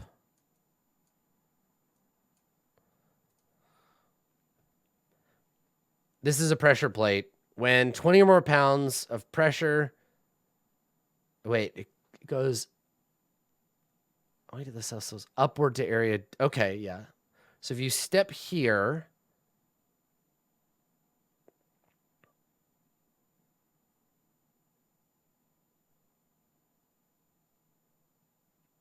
Oh, I see. So it launches out here, rolls down the tunnel, and bounces off the walls.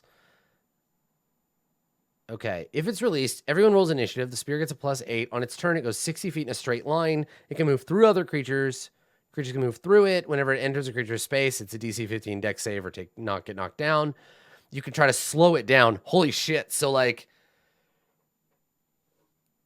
8 could grab it and try to, like hold it there. If they succeed at the save and stand in place, they get pushed back 45 feet. It's a big eyeball shaped stone. Okay, let's get a boulder to throw at the top of this here. So it's 10 by 10. Do do do do do do. Do, do, do, do, do, do, do. Now we just need a crushed hat at the bottom of the... Oh, man. Can I resist? I really should. I should just do it. Yes. It's going to happen.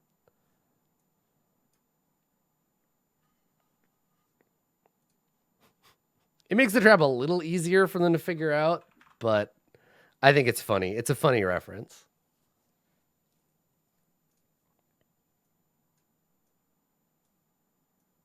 Weird that this boulder is not a it's not a circular boulder.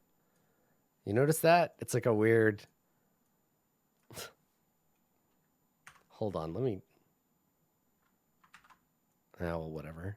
Because, like, look, it's all, like, shaped funny.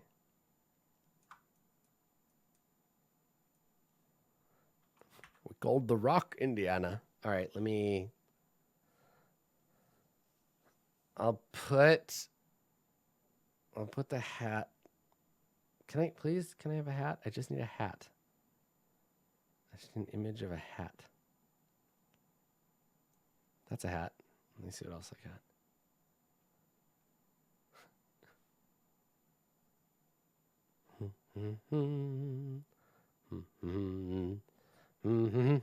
Okay. No, I'll use this tricorn. It's funny. And it'll be like right here at the bottom. And I need a pool of blood as well.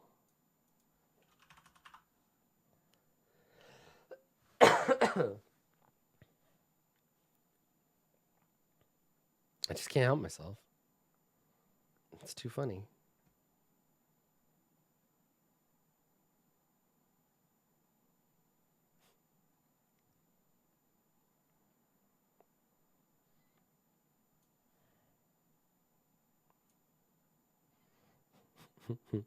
There we go. Okay. So pool of blood. And put that on the map layer. There you go. And a hat. Perfect. All right. And then I need a better boulder, one that's like actually fits the... I liked that boulder, but I don't know why it was framed the way it was. That was super weird. Oh, that's okay. All right. How about this boulder? Is this a correct boulder?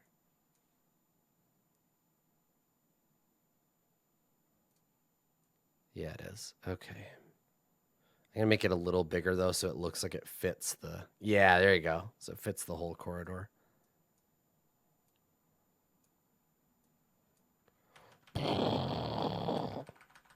Awesome. Big boulder friend. All right, cool. So they come around the corner. They step on here. The boulder rolls down and kills them all. The end. And I think that's where it's supposed to come out of.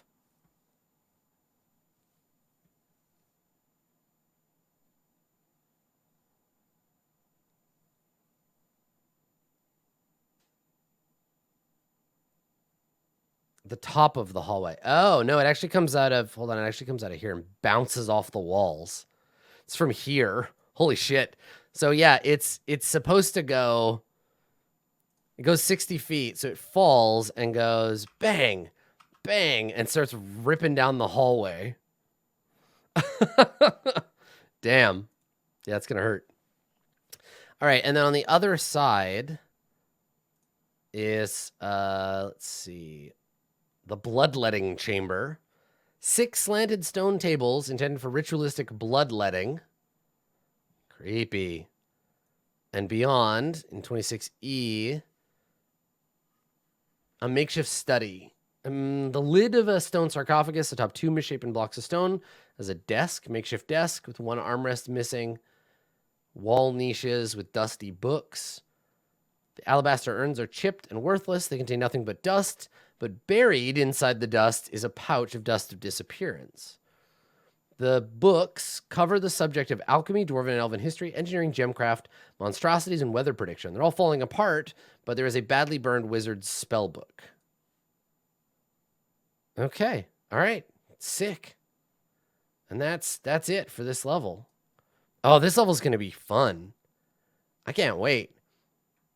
So tomorrow we will either jump straight to level 2 or we'll finish with level 1 and then we'll start in the next session on level 2. I think Galeth Hark is going to want to head down, but we'll see what the players decide. Rad. Rad, rad, rad. Super cool. I'm excited. So that's it. I'm ready. I'm ready for tomorrow's adventure. If you've only just started watching, if this is the first video and you want to see how they fared on level 1, you can find it on YouTube. It is YouTube. MS Roll20 is the username. You can find us live 1 p.m. Pacific time on Mondays, twitch.tv/D&D.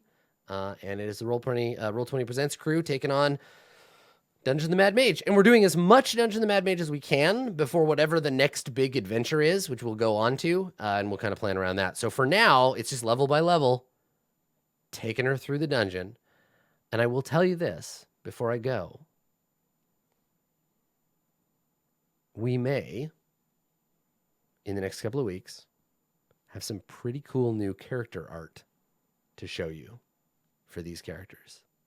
So if you like this crew and you want to see some cool new character art, probably not this week, but the week after, we'll have the upgraded level 5 versions of all the characters. So keep an eye out for that. All right, that's it for me. I'll see you next time. Bye, everybody.